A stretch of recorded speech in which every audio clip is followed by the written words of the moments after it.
Right, మళ్ళీ లక్షతో మాట్లాడదాం. చూపిస్తా. కేవలం 5 12 నిమిషాలు నిమిషాలు మరి, 5 లక్షలు నిమిషాలే. చూపించారు రైట్, జగన్మోహన్ రెడ్డి. నమస్తే నమస్కారం శ్రీనివాస్ అండి. గారు. మీకు వెంకటేశ్వరరావు గారికి, మోహన్ రెడ్డి గారికి, రఫీ గారికి, ప్రైమ్ లైన్ వీక్షకులందరికీ నమస్కారం అండి. శ్రీనివాస్ గారు. ఇందులో మన పై అతి స్థాయిలో ప్రతినిధులు ఉన్నటువంటి వ్యక్తులు రాష్ట్రం ఎలా అభివృద్ధి చెందాలి, ఎలా ముందుకు తీసుకువెళ్ళాలి, 2047 విజన్ లాంటివి ఆలోచిస్తున్న టైంలో కింది స్థాయిలో ప్రజల చేత ఎన్నుకోబడిన ప్రతినిధులు, ప్రజాప్రతినిధులు ఇవాళ ఇలా వ్యవహరించడం ఏంటి? ఇలా వ్యవహరిస్తే ప్రజల్లో ఎటువంటి సంకేతాలు వెళ్తాయి? సరే, నాట్ ఓన్లీ కూటమి ప్రభుత్వం, అంతకు ముందున్న వైసీపీ ప్రభుత్వం హయాంలో కూడా ఎమ్మెల్యేలు తప్పు చేశారు, మినిస్టర్లు తప్పు చేశారు. అండ్ గాది వెంకటేశ్వర గారు అండ్ రఫీ గారు చెప్పినట్టుగా ఎవరు ఎక్కువగా ఎవరిని కొడితే వాళ్ళకు ప్రమోషన్స్ కూడా ఇచ్చున్నారు, మంత్రులు అయ్యారు వాళ్ళు. ఇప్పుడు ఏంటి? మేడం, మరి ఎప్పుడు కూడా గత ప్రభుత్వంలో ఇలా జరిగింది కాబట్టి ఇప్పుడు దీన్ని తక్కువ చేసి చూడాలనేటువంటిది సరికాదండి. ఎందుకంటే ఇక్కడ ఈ ఎమ్మెల్యేలు కానీ ఎవరైనా ఈ రకమైన వాళ్ళు గుర్తుపెట్టుకోవాల్సింది ఏంటంటే, మేము ప్రజలకు ప్రతినిధులుగా ఉన్నాం, అందరి ఫోకస్ మన మీద ఉంటుంది. వాళ్ళ భుజాల మీద ప్రజల శ్రేయస్సు అభివృద్ధి కాకుండా వాళ్ళకు ప్లాట్ఫారం కల్పించిన పార్టీ చెడ్డ పేరు రాకుండా చూసుకోవాల్సిన బాధ్యత కూడా వాళ్ళ మీద ఉంది. వాళ్ళ ప్రవర్తన డెఫినెట్ గా పార్టీ మీద రిఫ్లెక్ట్ అవుతుంది. ఇక్కడ మొహమాట లేకుండా చెప్పాలంటే, ఆంధ్రప్రదేశ్లో ఇప్పుడు అధికారం కూటమిలో ఉన్న 164 మంది ఎమ్మెల్యేల్లో దాదాపు ఒక 60 మంది మీద రకరకాల ఎలిగేషన్స్ ఉన్నాయండి. అంటే ఇప్పుడు ఈ రకంగా బయటకు వచ్చినాయి, కానీ కొంతమంది అవినీతి ఆరోపణలు రకరకాలుగా ఉన్నాయి. అంటే పార్టీ వాళ్ళ పార్టీ కార్యకర్తలను ఇబ్బంది పెడుతున్నారు. ఒక రంగా చెప్పాలంటే మోహన్ రెడ్డి గారు పెద్ద బాధపడకూడదు, ఎందుకంటే వాళ్ళందరూ కూడా వైసీపీ వాళ్ళనే బాగా చూసుకుంటున్నారంట. ఆ రిపోర్ట్లు మాకు వచ్చినాయి, చాలా మంది మాకు కంప్లైంట్ చేస్తున్నారు. కాబట్టి మీతో బాగానే ఉంటాడు, మీకేం ఇబ్బంది లేదు. అయితే ఇక్కడ ఇప్పుడు వరుసగా వద్దామండి.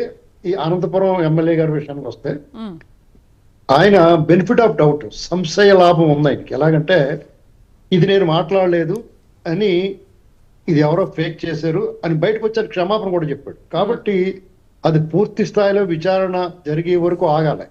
ఒకవేళ నిజంగా ఆయన మాట్లాడుంటే కనుక 100% బ్లండర్ అండి అది. ఎందుకంటే ఇప్పుడు జూనియర్ ఎన్టీఆర్ అనే కాదండి, ఎవరిని కూడా తోలనాడకూడదు.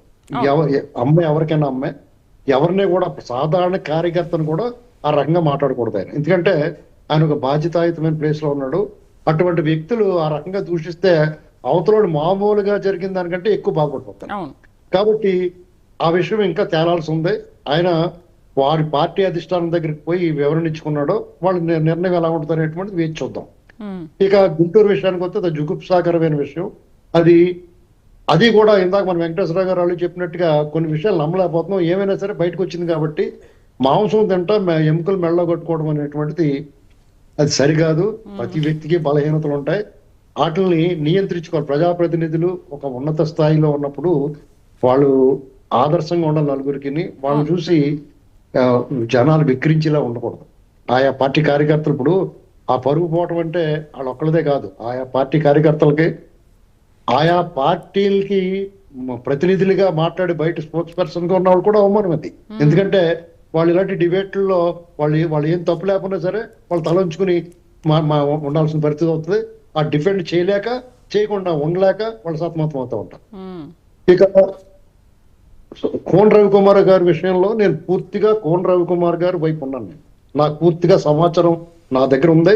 నేను కోన రవికుమార్ గారితో మాట్లాడాను, ఆ నియోజకవర్గంలో ఇతర నాయకులతో మాట్లాడాను. నాకున్న పరిచయాల ద్వారా ఆయన్ని టార్గెట్ చేశారు. అంటే వాళ్ళు ఏమన్నా అనుకునేవాళ్ళు విత్ పార్టీలో కూడా ఆయన టార్గెట్ చేశారు. కాబట్టి అది అంతర్గత విషయం, పార్టీ అధిష్టానమే, వాళ్ళ అధిష్టానమే తేల్చాల్సిన విషయం అది. కాబట్టి ఆ అమ్మాయి ఎవరైతే ఆ మేడం ఉన్నారో ఆ మేడం కొంచెం ఓవర్ యాక్షన్ చేసింది, ఆవిడ విషయం కూడా బయటకు వస్తుంది. ఇంకా ఇప్పుడు ఇక్కడ ఈ లెటర్లు ఇచ్చారు కదా పెరోల్ కోసం, ఇది చాలా దుర్మార్గము, చాలా అన్యాయము, ప్రజాద్రోహం ఉండదు. ఎందుకంటే వాళ్ళ మీద తీసుకోవాలి కఠినమైన డైరెక్ట్ ఓపెన్ గా వాళ్ళు దొరికేశారు. ఒక నొటోరియస్ క్రిమినల్ కి అతనికి జీవిత ఖైదు పడిందో లేకపోతే అతని పెరోల్ తీసుకురావటం, పోనీ అతని పెరోల్ వచ్చింది కదా నోరు మూసుకుని మూలపడి ఉండకుండా ఆ వీడియోలు అయ్యేంటండి. అంటే అంత బాధ్యత. ఇప్పుడు మీరు ఎవరికైనా ఒక ఎప్పుడు సాధారణంగా మీ దగ్గరికి వచ్చి ఎవడో కూడా రికమెండేషన్ అడుగుతారు. మోహన్ రెడ్డి గారినో అది గాది వెంకటేశ్వర గారినో రఫీ గారిని ఎవడో కూడా ఫేవర్ చేయమని అడుగుతారు. అవును. వాళ్ళు ఏదో ఫేవర్ చేస్తే వీళ్ళని నిధులు పెట్టి ఇలాగా వాళ్ళ వ్యవహారం ఉండకూడదు కదా. అటువంటి వాడికి అసలు వీళ్ళ దగ్గర రానివ్వకూడదు కదా. అలాగే ఇప్పుడు మనం ఈ ప్రజాప్రతినిధుల మీద పడుతున్నాం. మనం ప్రభుత్వ యంత్రాంగంలో దూరిపోయిన పాములు ఏవైతే ఉన్నాయో వాళ్ళ పట్ల కూడా అప్రమత్తంగా ఉండాలి అండి. నేను మొదటి నుంచి చెప్పేది ఇదే. ఎందుకంటే సిస్టమ్ లో దూరిన ఈ పాములు అన్నిటిని జాగ్రత్తగా చూసుకోకపోతే చాలా ఇబ్బంది కలుగుద్దండి. ఓవరాల్ గా ఈ ప్రభుత్వం సంక్షేమం కానీ అభివృద్ధి విషయంలో కానీ స్వేచ్ఛగా ఉంది. ఎవరైనా మాట్లాడగలుగుతున్నారు ఇవాళ. ఎందుకంటే నేను గతంతో పోల్చను కానీ ఇప్పుడు కూడా చంద్రబాబు నాయుడు గారి ప్రభుత్వంలో ఎవరైనా ఒక ప్రభుత్వ ఉద్యోగిగా ఉండి కూడా ఒక ఆయన మాట్లాడగలుగుతున్నాడు. ఆయన మీద ఏదో ఇప్పటికీ కూడా ఆయన మీద మామూలుగా అయితే మెల్లర కూడా ఎదురు మన మోహన్ రెడ్డి గారు వాళ్ళు అయితేనే. ఇప్పుడు వీళ్ళైతే వాళ్ళకి అందంగా నోటీస్ ఇచ్చి జాగ్రత్తగా వివరణ అయ్యి అడుగుతున్నారు. కాబట్టి నేను పోల్చకూడదు అనుకుంటేనే పోల్చాను. సారీ అండి మోహన్ రెడ్డి గారు ఏమనుకోకుండా. అయితే ఇక్కడ ఒక స్వేచ్ఛ ఉంది, ఏదైనా మాట్లాడగలుగుతాం. చంద్రబాబు నాయుడు గారి గవర్నమెంట్ లో మనం ఏదైనా మాట్లాడొచ్చు, ఎవరైనా మాట్లాడొచ్చు. వాళ్ళు దాన్ని రిసీవ్ చేసుకుంటారు. దాని మీద చర్యలకి చంద్రబాబు నాయుడు గారి విషయంలో తప్పట్ల డెఫినెట్ గా చర్యలు తీసుకుంటాడు. ఇక్కడ అంతకుముందు ఆదిమూలం గారి మీద కూడా ఇమీడియట్ గా యాక్షన్ తీసుకున్నాడు ఆయన. కాబట్టి మనం ఈ పార్టీని కూటమిని పవన్ కళ్యాణ్ గారు కూడా చాలా సీరియస్ గా తీసుకుంటాడు ఇలాంటి విషయాలు. బుడ్డ రాజశేఖర రెడ్డి గారి విషయం అది కూడా సందేహం. ఎందుకంటే 9 గంటల తర్వాత బంద్ చేస్తారండి ఆ గేటు, లోపలికి వెళ్ళనివ్వకుండా. కానీ ఆ వీడియో తీసిన టైం ఒకటి చూడండి, అక్కడ రికార్డ్ అయ్యి ఉంది. 7:35 అంత వస్తుంది, చూసుకోండి ఒకసారి. కాబట్టి ఆ సమయం అదొకటి. ఇంకా దాని మీద కూడా ఎంక్వైరీ జరుగుతుంది. ఏమైనా వాళ్ళని కొట్టడం కానీ దుర్భాషలు ఆడటం కానీ తప్పు. ఇది పైగా మమ్మల్ని SC ST అట్రాసిటీ పెట్టారు, మమ్మల్ని ఎలా తిడుతున్నారంటే ఖచ్చితంగా ఆ విషయంలో వాళ్ళని కొట్టడం తప్పే. కానీ ఆ పేరు పెట్టి దూషించడం, వాళ్ళు ఏ కులం ఏటో అతనికి తెలిసి ఉండకపోవచ్చు. కానీ ఒక ప్రభుత్వ ఉద్యోగిని వాళ్ళు విధి నిర్వహణలో ఉండగా వాళ్ళ మీద దాడి చేయడం కానీ దుర్భాషలాడటం కానీ తప్పే. ఏంటంటే సార్, మళ్ళీ మనకు మాట్లాడడానికి టైం ఉండదు. ఇప్పుడు కూటమి లక్ష్యం కానీ ధ్యేయం కానీ ఏంటి? ప్రజా పరిపాలన బాగుండాలి, ప్రజలకు మంచి పరిపాలన అందించాలి. వెంకటేశ్వర గారు, రఫీ గారు కూడా కూటమి ధ్యేయం ఏంటనేది చాలా క్లియర్ గా చెప్పారు. మరి పై స్థాయి వ్యక్తులు అలా ఉన్నప్పుడు కింది స్థాయి వ్యక్తులు ఎందుకు ఇలా బిహేవ్ చేస్తున్నారు? దీనికి నాకు ఒక 2 నిమిషాలు చెప్పేస్తాను నేను. మీకు ఏమవుతుందంటే అండి, ఇప్పుడు చాలా మందికి ఈ రాజకీయము లేకపోతే అధికారము, ఒక అధికారంలో ఎమ్మెల్యే అవ్వటం, అధికారంలో రావటం, ఇది అనేటువంటిది ఒక డిజైర్ గా ఉంటది. వాళ్ళ లైఫ్ టైం అచీవ్మెంట్ గా ఉంటది.